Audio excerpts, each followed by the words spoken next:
بارزانی و بزوتنەوەی ڕزگاری خوازی کورد. نووسینی مەسعود بارزانی. بەرگی یەکەم 1930 بۆ 1950. یەکەم ڕاپەڕینی بارزان 1930 بۆ 1932.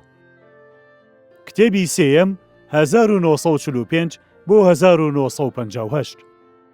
شۆڕشی بارزان 1945 بۆ 1950. بەشی چوارەم ناکۆکی نێوان تەورێز و مەهاباد. سەرکردەکانی کۆماری ئازەربایجانی دیموکراتی و بەڕێوەبەرانی کۆماری کوردستان پێکەوە تەبع نەبوون. ئازەربایجانیەکان دەیانویست دەست بەسەر کۆماری مەهابادا بگرن و بیخەنە ژێردەستی خۆیانەوە. باقڕۆڤیش لەم بارەیەوە دەورێکی مەردانەی نەبوو. ئەو پشتی ئازەربایجانیەکانی دەگرت و پاڵی بە کوردەوە دەنا تا سەر بۆ ئازەربایجان شۆڕکەن.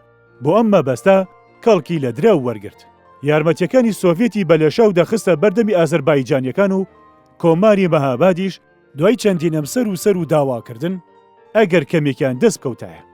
هۆی ئەمە جیاوازی ڕێبازی ئەو دوو کۆمارە بوو. کۆماری ئازەربایجان چاپڕەوێکی سەر بە سیاسەتی باقڕۆڤ بوو. کەچی کۆماری مەهاباد شەقڵی نەتەوەخوازی پێوە دیار بوو، سیاسەتی شوێنکەوتنی نەدەویست و لەم ڕۆوە زۆر توند بوو. بارزانی نەیدەویست لەم کارە سیاسیانەدا بەشداری بکات. هەروەها لە پەیوەندی کۆمار لەگەڵ یەکێتی سۆڤێتدا دوورە پەرێز دەوەستا. خۆی تەنیا بۆ کاروباری سوپایی تەرخان کردبوو وەک سەرپەرشتی هێزەیل و قایمکردنی بەرەکانی شەڕ. ناکۆکی نێوان ئەم دوو کۆمارە پەرەیسەند و گەیشتە ڕادەیەک لەوانە بوو لێکدا ببڕێن و بە گژێکدا بچن. لێرەدا سۆڤێتیەکان ناچار بوون داوا لە هەردوو لایەن بکەن مانگی نیسانی 1946 لە تەورێز کۆ ببنەوە. ئەم کۆبوونەوەیە کرا و پەیمانێکی لێ بەرهەم هات ئەمە بەندەکانێتی. مادەی یەکەم هەر کاتێ بە پێویست زانرا هەردوو لا نوێنەری ڕسمی دەرنێرن لە لای یەکتر. مادەی دووەم هەر ناوچەیەک ژماری کوردی زیاتر بێ دایەرەی کوردی تێدا دادەمەزرێ. هەروە بە پێچەوانشەوە بۆ ئازەربایجانیەکان. مادەی سێیەم هەردوو حکوومەت لیژنەیەکی ئابووری هاوبەش پێک دێنن بۆ چارەکردنی گیر و گرفتە ئابووریەکان. بڕیارەکانی ئەم لیژنەیە بۆ هەردوو حکوومەت فەرمانی پێویستە. مادەی چوارەم لە کاتی پێویستدا هەردوو لا پەیمانێکی سوپایی دەبەستن بۆ یارمەتیدانی یەکتر. مادەی پێنجەم هیچ جۆرە وتووێژێک لە نێوان حکوومەتی ئێران و یەکێک لەم دوو کۆمارەدا پێک نایە ئەگەر کۆمارەکەی تر ڕازی نەبێ. مادەی شەشەم حکوومەتی ئازەربایجان هەنگاوی پێویست دەهاوێ بۆ پێشخستنی زمان و ڕۆشنبیری کوردی ناوەخۆی. هەر بەم پێیش حکوومەتی کوردستان بۆ ئازەربایجانیەکانی لای خۆی وا دەکات. مادەی حەوتەم هەر کەسێ بێوێ دۆستایەتی مێژووی پەیمانکاری نێوانی ئەم دوو نەتەوەیە بشێوێنێ و یەکێتی نیشتیمانیان تێک بدا لەلایەن هەردوو نەتەوەوە دێتە سزادان. دوایی دەرکەوت کە ماکی ناکۆکی جگە لەو هۆیانی باسمان کرد واتە زاڵکردنی ئایدۆلۆژیای ئازەربایجان کێشەی سنوورەکانە کە نازانم بۆچی ئەم خاڵە گرنگە لە کۆبوونەوەکەدا باز نەکرا.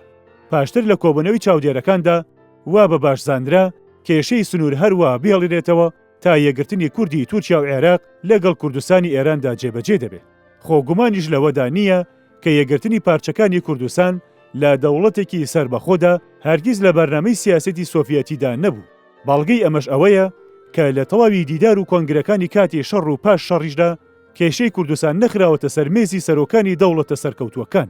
وا دیارەمە بەشێک لە بەرنامەی تایبەتی سۆڤێتیەکان بۆ لە ئێران کە دەیانویست هێزەکانیان لە ناو ئێران بهێڵنەوە وەکو ڕووداوەکانی ساڵانی 1947 و 1948 پیشانیاندا. سەردانی قازی محەممەد بۆ تاران.